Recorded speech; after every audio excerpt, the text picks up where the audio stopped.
기업의 시작을 알리는 글로벌 주식 라이브 월스트리트 모닝 브리핑 8월 9일 수요일 방송 시작하겠습니다. 여러분 안녕하세요. 여도은입니다. 자, 오늘도 장중 그리고 장 마감 후에 다양한 이벤트들이 있었습니다.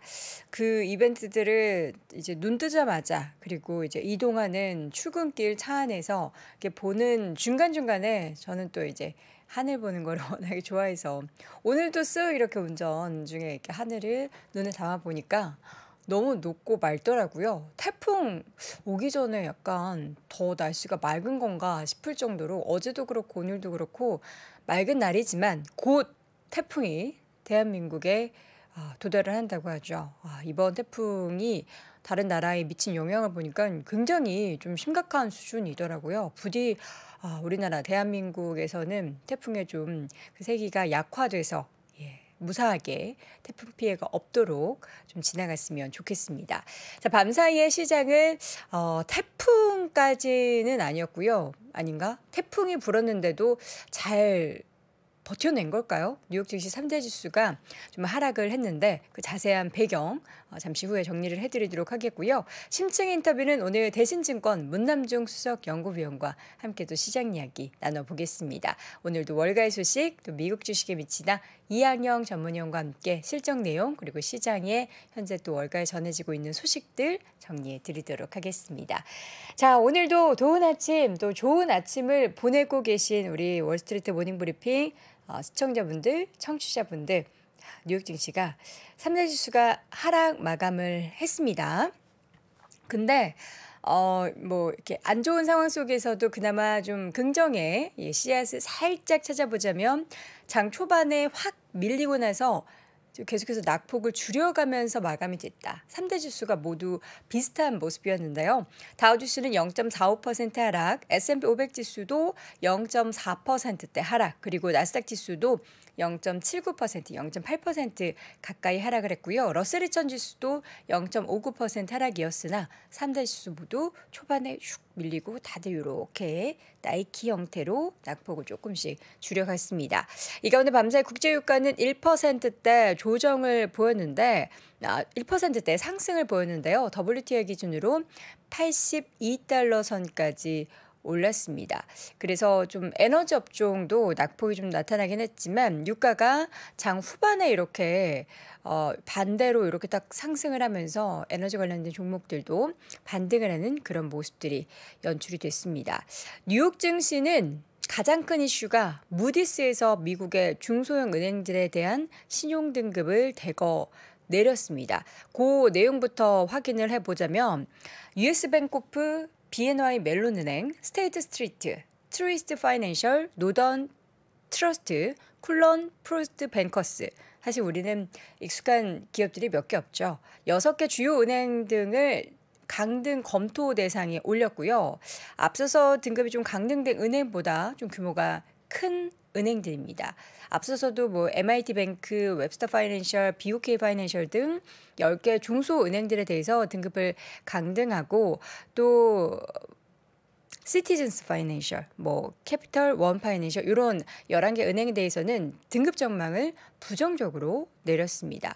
지금 무디스가 이렇게 중소형 은행들에 대해서 신용 등급에 대한 부분을 강등하고 조정을 한 이유는 고금리 환경 속에서 현재 예금이 고갈되고 있고 고정금리 자산의 가치가 좀 하락하는 그런 상황 속에서 은행들이 금리와 자산, 부채 관리 위험에 직면해 있다라는 겁니다. 그리고 또 수익성의 압박이 커지고 있는 상황 속에서 상업용 부동산, 뭐 계속해서 언급이 되고 있는 부분이긴 하죠. 이런 상업용 부동산 등의 자산의 요 질이, 퀄리티가 악화할 위험이 있다라는 것이 신용등급, 그리고 중소형 은행들에 대한 부정적인 견해를 가지는 배경이 됐습니다. 이와 함께 주요 금융주들 뭐 큰 종목 작은 종목 가릴 것 없이 전반적으로 하락세를 보였고요. 이와 함께 대형 은행주들도 좀 조정 보였는데 잠시 후에 맵을 보면서 주가도 보도록 하겠습니다. 자, 이 금융권에 대한 우려가 계속해서 번져 나가고 있는 건 시기로 따지면 지난 3월에 시작됐죠.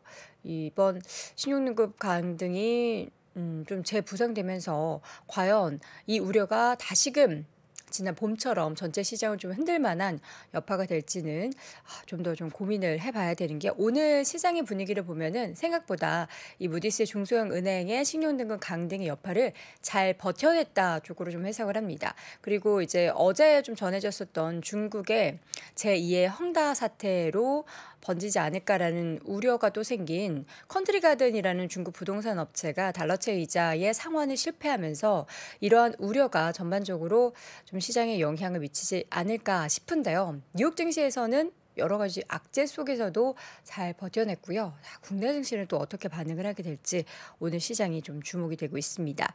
이 가운데 연준 위원들의 발언들 계속해서 나오고 있죠. 금리 인상이 막바지에 이르렀다라는 발언이 또 어제 하나 더 나왔습니다. 패트릭 하커 필라델피아 연은 총재는 9월 중순까지 놀라운 새로운 지표가 없다면 우리는 인내심을 갖고 금리를 안정적으로 유지하고 이미 한 그 통화정책 조치가 작동하도록 둘 수 있는 시점에 있을 수 있다고 믿는다. 그러니까 이게 지금 영어를 바로 해석해서 이렇게 어색하게 들리실 수가 있는데 지난 6월에 금리를 동결했던 그 부분에 대해서 우리가 생각하자면 연준이 계속해서 금리를 올린 다음에 이게 잘 작동을 하는지 지켜보겠다라고 하고 쉬어갔었죠. 그래서 9월에도 약간 그런 액션이 좋지 않을까라는 그런 발언을 한 겁니다.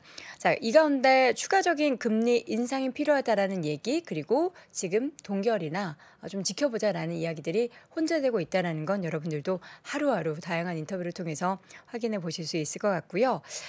또 한편 미국의 6월 무역 적자 좀 줄어들었습니다. 전월비. 왜냐하면 수입이 감소를 했습니다. 상무부가 발표한 6월의 무역 적자는 지난달보다 4.1% 줄어든 655억 달러로 집계가 됐는데요. 지난해 봄 수준의 역대 최고치와 비교하면 30% 이상 줄어든 수준이라고 합니다. 또 앞서서 수입이 감소했다고 말씀드렸는데 수입 같은 경우에는 지난해 같은 기간보다 1% 줄어들면서 3개월 연속 현재 하락하고 있습니다. 현재 이제 미국 내에서 소비 지출이 상품에서 서비스로 이동한 데 따른 글로벌 제조업 부분의 침체 등이 영향을 미친 것으로 풀이가 되고 있습니다.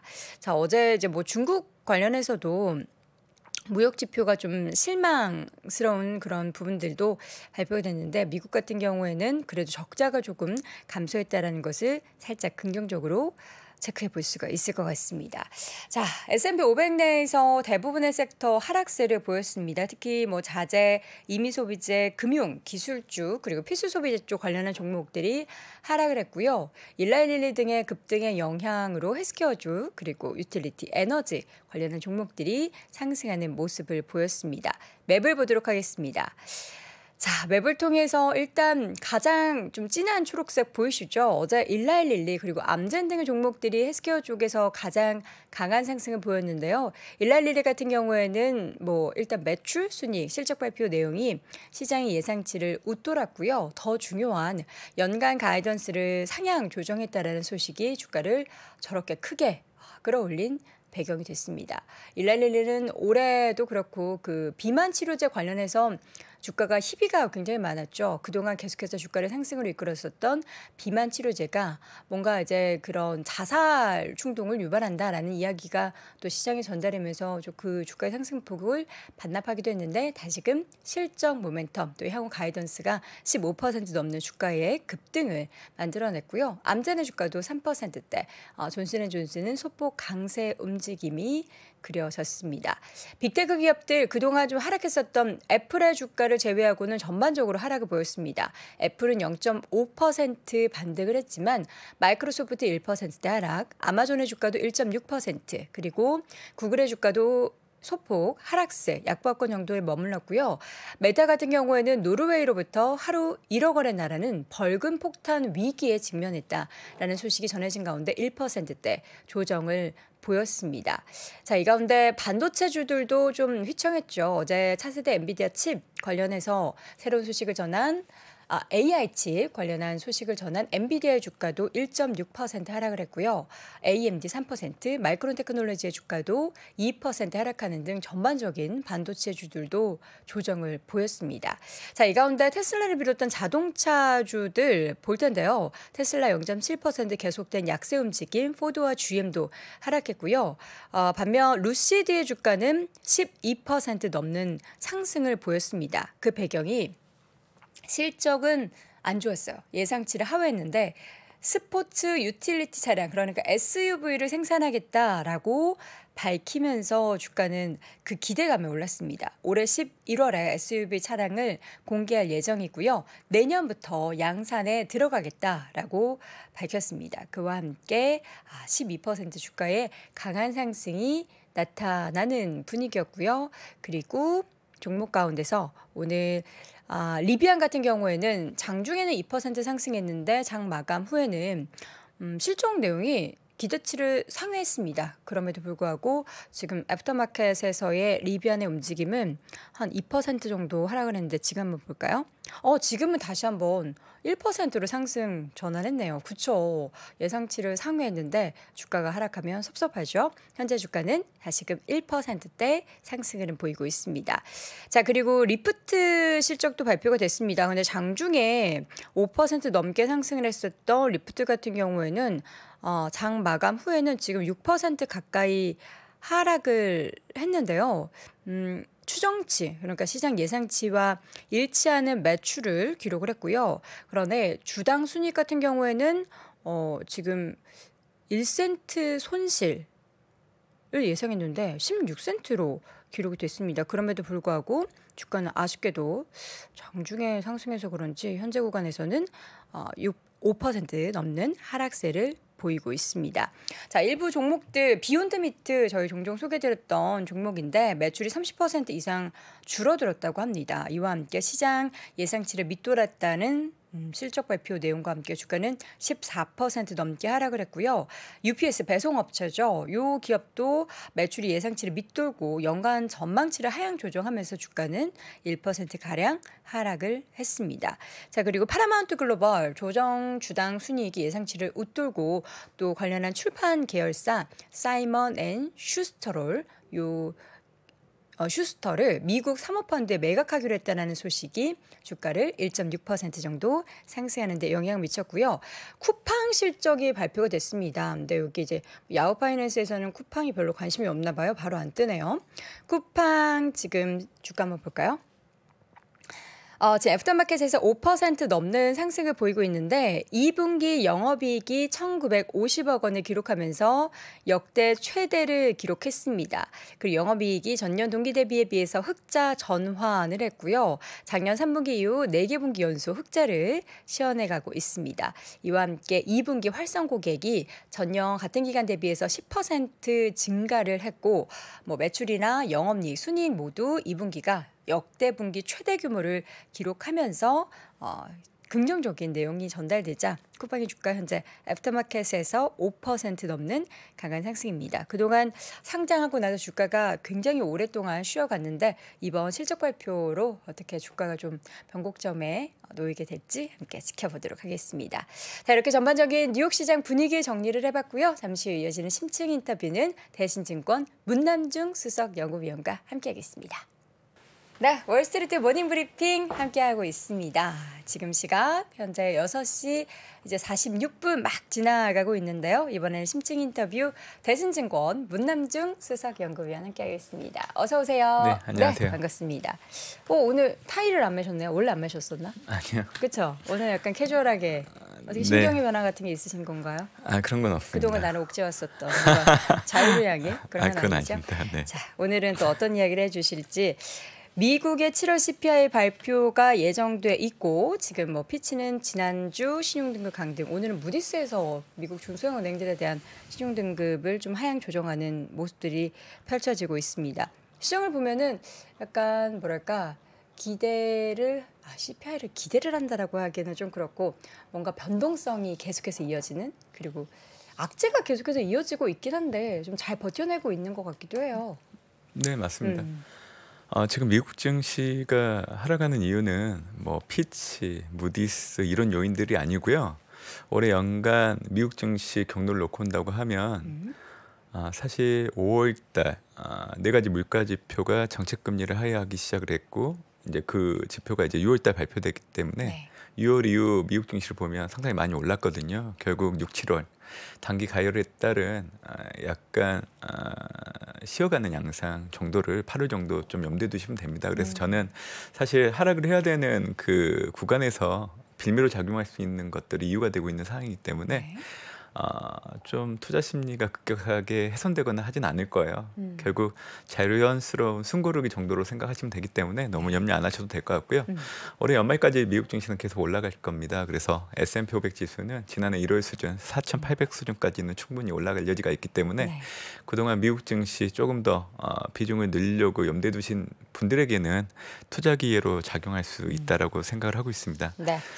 결론을 내려주셨습니다. 일단 연말까지의 시장은 상승으로 열어두었고 그 S&P 500 기준으로 현재 4,500선 살짝 하회를 했는데 4,800까지 지수의 상단을 높여뒀습니다. 피치는 뭐 살짝 보자면 뭐 과거의 전체로 밟지 않았다 이렇게 말씀해 주셨는데 과거보다 지금 이렇게 전체로 밟지 않는 건 뭐 어떤 이유 때문일까요?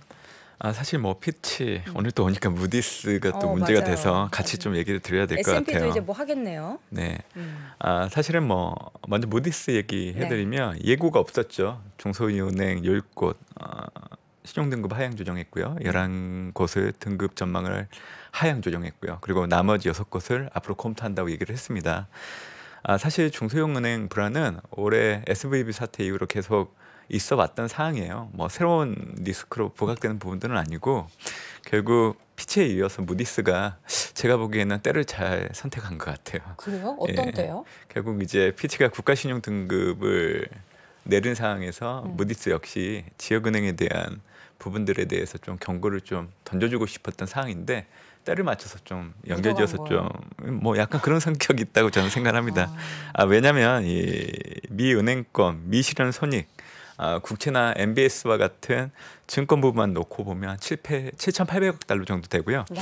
대출을 포함하면 1조 7천억 달러 정도 되고 있는 상황인데 전일밤처럼 뭐 금융기관의 주가가 하락하게 된다고 하면 사실 생각해 볼 수 있는 요인들 조달 비용이 상승하고 그리고 대출 여력이 축소되는 부분들 당연히 은행권의 수익성이 악화되는 데 연결될 수 있고요. 그렇게 된다고 하면 불안 심리가 높아질 수 있는 부분 그러니까 이 연결고리의 악순환이 앞으로도 계속 거론될 수 있는 부분들은 있다고 생각합니다. 그리고 SVB 사태 이후로 이 은행 예금이 MMF로 많이 옮겨가고 있는 상황이기 때문에 은행 시스템에 대한 긴장감이 언제든지 불거질 수 있는 요인은 될 수 있다라고 생각을 합니다.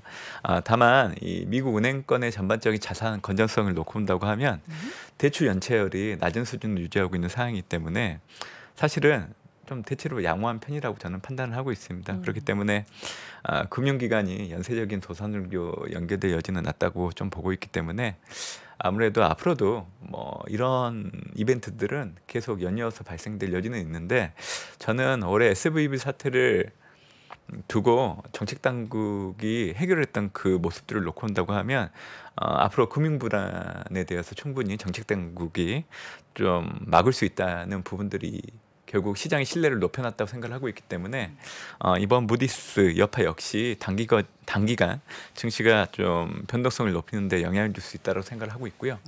그런 차원에서 얼마 전에 있었던 피치발 사태에 대해서 한번 다시 생각해 볼 필요가 있다고 생각을 합니다.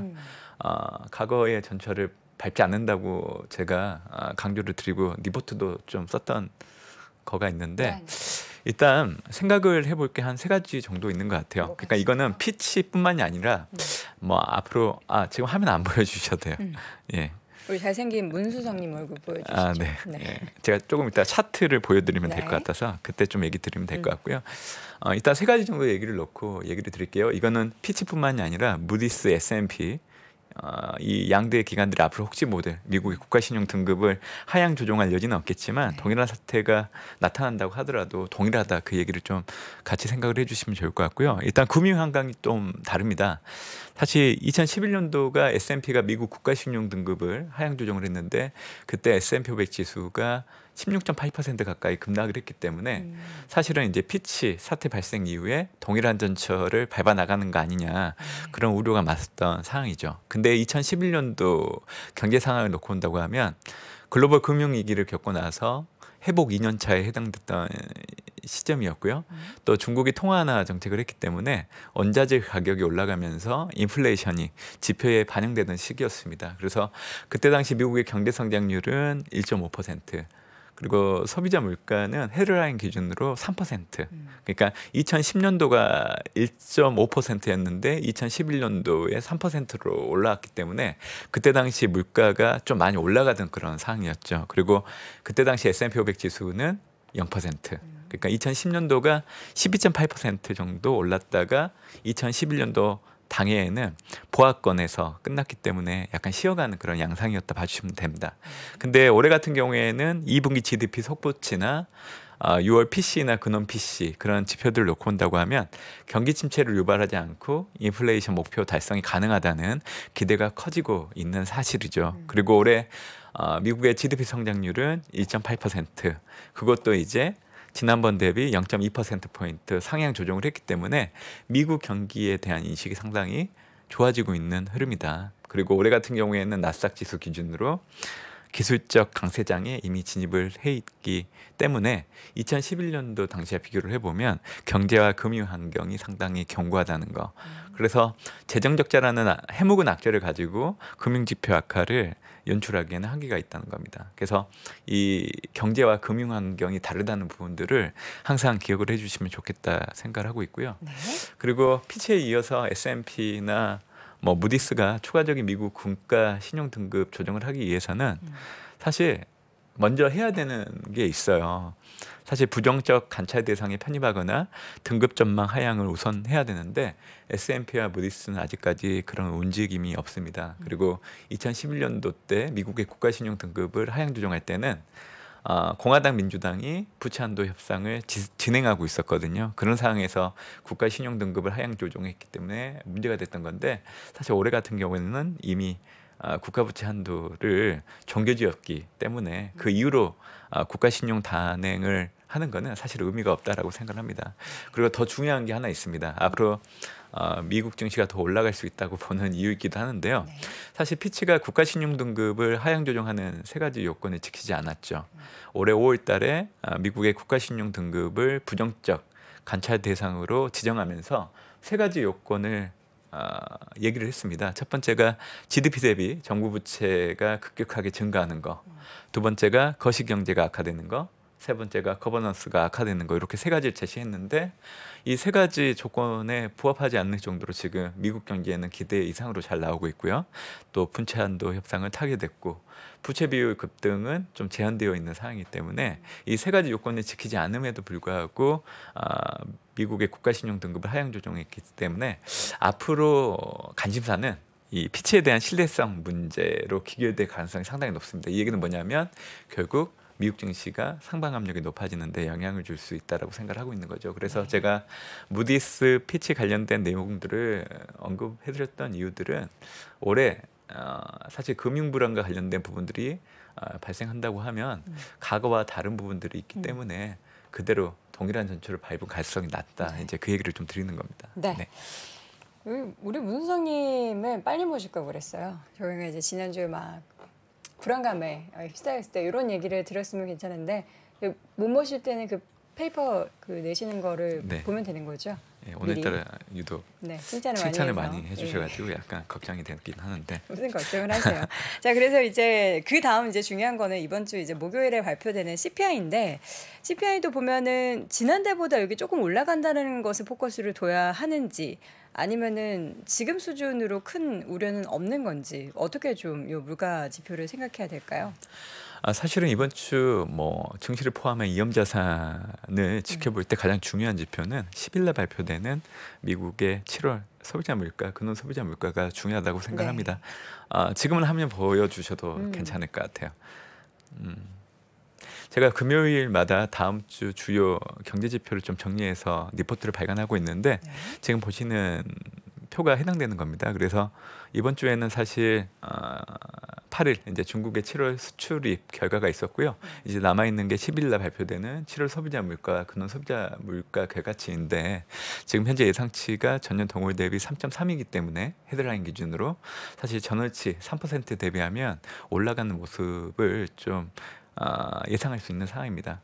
근데 대신 근원 소비자 물가는 전월보다는 소폭 떨어지거든요.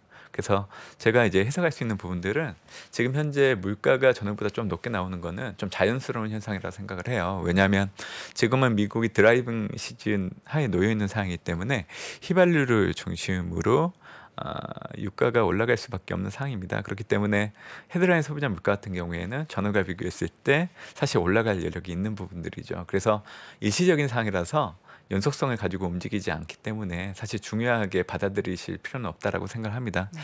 사실 7월 소비자 물가 결과치가 발표되게 된다고 하면 결국에는 이제 9월 FMC를 앞두고 금리 인상 확률을 좀 높일 여지가 있다라고 생각을 해요. 제가 들어오기 전에 CME 패드워치 2를 통해서 9월 FMC에서 금리 인상 확률을 놓고 본다고 하면 동결이 86.5%, 그리고 25pp 금리 인상 확률이 13.5% 정도 보고 있는데 제가 보기에는 7월 소비자 물가 결과가 나오게 된다고 하면 이 25pp 금리 인상 올린다는 그 확률을 올리는 데 영향을 줄 걸로 좀 보고 있어요. 지금 미국의 휘발유 가격이 상당히 많이 올라가고 있거든요. 지난해 10월 달 대비 9개월 내 최고치를 기록을 하고 있는 상황이에요. 그래서 이런 부분들은 유가, 특히 유가는 상품 가격에 들어가기 때문에 사실 헤드라인 물가가 올라갔는데 더 영향을 주는 부분들이 있어서 그래서 물가가 올라가는 모습이 나타난다고 하더라도 금리 인상 확률을 높이는 데 영향을 줄 뿐이지 증시에는 부정적인 영향을 줄 여지는 상당히 낮다라고 생각을 하고 있기 때문에 이번 주 가장 중요한 경제 지표이긴 하는데 놀랄 필요가 없다라고 그렇게 좀 얘기를 드리는 거고요. 사실 하나 더 얘기해드리고 싶은 얘기는 사실 물가 지표 결과를 확인하고 나면 11일 날 발표되는 미시간대 8월 소비자 심리 지수하고 기대 인플레이션율 지표가 사실은 미국 증시가 다시금 올라가는데 더 큰 영향력을 줄 걸로 저는 생각을 해요. 사실 8월 소비자 심리 지수는요. 전월이 71.6이었는데 이번에는 71로 소폭 떨어지는 걸로 예상이 되고 있어요. 근데 전월치가 4개월 내 최고치를 보였기 때문에 반락 정도의 의미로 제한해도 될 걸로 좀 보고 있기 때문에 저는 이번에 뭐 소비자 심리 지수가 전월보다 조금 떨어지는 것에 대해서는 그렇게 큰 의미는 두지는 않고요. 지금은 미시간대 8월 1년 기대 인플레이션 예상치가 없어요. 근데 전월보다 만약에 떨어진다고 하면 결국 미국의 경제의 경착륙 확률을 낮추는 데 영향을 줄 걸로 좀 보고 있기 때문에 지금 미국 증시가 올라갈 때 동인으로 작용할 수 있는 거는 그동안은 연준이 금리 인상을 중단할 수 있다는 금융 여건 긴축 안 하라는 부분들이 반영되면서 주가가 올라가는데 큰 동력을 제공을 했거든요. 근데 지금 현 시점에서 앞으로 여러분들이 염두에 두실 부분은 미국 경기에 대한 인식 개선, 그리고 실질적으로 경제 지표가 예상치보다는 더 잘 나오고 있는 상황이에요. 그렇게 된다고 하면 기업 실적을 바라보는 눈높이가 높아질 수밖에 없기 때문에 이 두 가지가 연말까지 미국 증시가 올라가는데 영향을 줄 겁니다. 그리고 6월 하순 이후로 자꾸만 이 미국 경제 지표를 놓고 시장의 해석이 좀 약간 호불호가 있는 것 같아요. 근데 CT 경제 서프라이즈 지수를 미국, 유럽, 일본 이런 선진국 국가들을 상대적으로 비교했을 때 가장 좋지 않은 국가는 유럽입니다. 이 CT 경제 서프라이즈 지수는 이코노미스트들이 예측하는 예상치보다는 결과치가 훨씬 더 높은 거를 인덱스화 시켜 놓은 건데 사실은 유럽이 가장 좋지 않고요. 그 다음이 일본. 그리고 미국은 예상치보다 결과치가 잘 나오고 있기 때문에 상당히 견고한 상황이에요. 그래서 저는 여러분들이 미국 경제 관련해서는 너무 부정적으로 해석하지 않으셨으면 좋겠다는 얘기를 좀 항상 드리고 있습니다. 그래서 앞으로 미국 증시가 올라갈 때는 그 동력이 미국 경기가 의외로 좋다. 이게 될 수 있다는 부분들을 좀 얘기를 드리고 싶어요. 네. 미국의 경기가 좋다라고는 하는데 피치는 여기에서 신용등급을 강등을 했고 그렇기 때문에 우리는 미국 경기 좋은 거를 계속해서 그 배경을 찾는 건 소비에서밖에 찾을 수가 없는 거잖아요. 그 이번에 발표된 그 무역 적자 줄어든 거 보니까 네. 그 수입이 많이 줄었는데 수입 감소의 주요 원인이 사람들이 서비스 쪽에 있어서의 그 소비를 많이 하고 재화는 조금 덜 사고 있다. 뭐 이런 거는 부정적인 건 아니에요? 근데 피치가 국가신용 등급을 하향 조정한 배경은 네. 향후 3년간 예상되는 미국의 재정 악화, 그리고 국가 채무 부담, 그리고 거버넌스 기조 악화에 기인하기 때문에 네. 사실 미국 경제 전망가는 전혀 사실 상관없다. 별로 상관이 없어요. 제가 말씀드리는 거는 사실 미국의 경착륙 확률이 앞으로는 줄어들 수밖에 없는 환경일 겁니다. 그 더 줄어든다. 기준점을 가르는 게 사실은 기대 인플레이션율이고요. 기대 인플레를 안정을 도모하기 위해서 지금 연준이 잠재 수준을 하회하는 성장 유도를 지금 하고 있는 상황입니다. 그렇기 때문에 물가가 떨어지고 있는 거고요. 그래서 네. 올해 같은 경우에는 물가 오름폭을 더 줄이기 위해서 공급 측 요인이 아닌 수요 측 요인을 낮추고 있는 상황이기 때문에 그래서 물가가 떨어지면서 이제 경기에 대한 인식이 높아지는 그런 상황들을 앞으로 계속 여러분들이 전망치를 통해서 확인할 수 있다는 겁니다. 네. 그렇기 때문에 연준이 통화정책 회의를 통해서 항상 미국의 연간 경제 성장률을 높여왔던 거죠. 그래서 최근에 있었던 통화정책 회의를 놓고 본다고 해도 올해 미국의 경제 성장률을 기존 0.4였는데 1%로 상향 조정한 부분들이 있고, 얼마 전에 IMF 역시 올해 경제 성장률을 1.8% 제시를 했는데 기존이 1.6이었죠. 그러니까 0.2%포인트 상향 조정하는 흐름.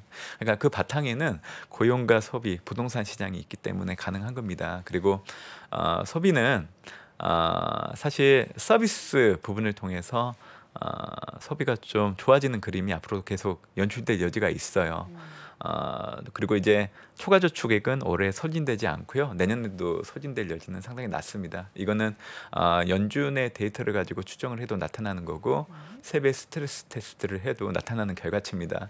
올해 3분기 때 초과 저축액이 소진되기 때문에 미국이 경기 침체에 들어간다는 논리들이 있었는데 그거는 사실 이제 시점을 놓고 봤을 때는 좀 잘못된 해석이지 않았나라는 부분들은 분명히 있고요. 또 중요한 거는 사실 무디스가 지역은행들 신용등급 하향했던 배경들 중에 하나가 상업용 부동산 관련해서 좀 얘기를 꺼냈던 부분들이 있는데, 지금 미국의 전반적인 부동산 시장을 놓고 본다고 하면 지난해 4분기를 바닥으로 해서 지금 계속 호전되고 있는 양상입니다. 뭐 대표적으로 주택 시장을 놓고 본다고 하면 30년 모기지 금리가 지난해 10월을 고점으로 해서 내려오고 있는 상황이고, 3개월의 시차를 두고 미국 주택 전역을 확인할 수 있는 NAHB 주택가격지수가 지금 계속 호전되고 있는 양상이기 때문에, 그래서 어떻게 보면 여러분들이 가장 심플하게 경험할 수 있는 부분들은 예상치보다 결과치가 좋게 나오는 미국의 경제지표 결과이고요. 또 근원 물가가 둔화되는 그 폭이 의외로 그렇게 크지 않는 이런 부분들은 사실 미국 경제가 상당히 견고하다는 것을 보여지고 있는 증표라고 보시면 돼요. 그래서 저는 내년 미국 대선 이전까지는 미국 증시가 경기 안정을 바탕으로 계속 올라갈 수 있다는 얘기를 좀 드리고 있기 때문에 올해 같은 경우 일시적인 변동성이 나타난다고 하더라도 비중을 늘리는 좋은 기회로 삼으시면 좋겠다는 얘기를 드리고 있습니다. 자, 그러면 그 증시의 방향을 일단 계속해서 우상향이고 오히려 조정이 나타난다면 그것을 비중 확대의 기회로 삼으라. 그러면 그 비중 확대 속에서 이전에도 말씀드렸듯이 그동안의 주도 섹터였던 빅테크 큰 종목들의 상승에 대해서 비중을 계속해서 가져가는 것이 좋겠다라고 보시나요? 네, 맞습니다. 올해 미국 증시 S&P 500 지수 연초 이후 생률을 놓고 본다고 하면 명확합니다. 세 개 섹터, IT, 커뮤니케이션, 경기소비재. 이 세 가지 섹터에 대해서는 여러분들이 앞으로도 계속 조모를 해야 되고요. 떨어질 때마다 좀 모아야 되는 부분들은 분명히 있다고 생각을 합니다. 결국 올해 미국 증시를 견인하는 동력은 심플해요. 정책금리보다 낮은 네 가지 물가 지표, 이게 올해 5월달 기준으로 확인됐기 때문에 어떻게 보면 연준이 금리 인상 중단을 올해 9월달 할 수 있는 그 근간이라고 보시면 됩니다. 이게 확인됐기 때문에 지금 미국 증시가 나스닥 지수 중심으로 계속 올라오고 있는 상황이고요.